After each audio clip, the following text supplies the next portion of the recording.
அமெரிக்காவிலிருந்து வரி விலக்குடன் மரபணு மாற்றப்பட்ட உணவுப் பொருட்களை இறக்குமதி செய்யும் மத்திய அரசின் முடிவிற்கு எதிர்ப்பு தெரிவித்து விவசாயிகள் சங்க பிரதிநிதிகள் புதுச்சேரி முதலமைச்சர் ரங்கசாமி அவர்களை சந்தித்து மனு அளித்தனர்.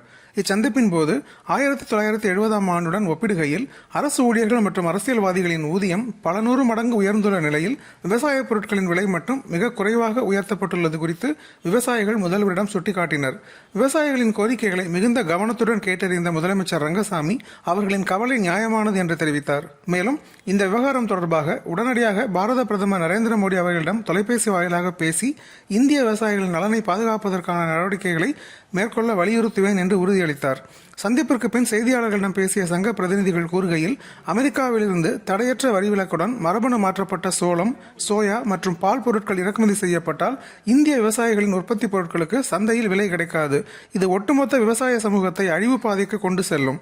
பால் மற்றும் விவசாய பொருட்களுக்கு பாதிப்பு வராது என துறை சார்ந்த அமைச்சர்கள் கூறுவது முற்றிலும் தவறானது.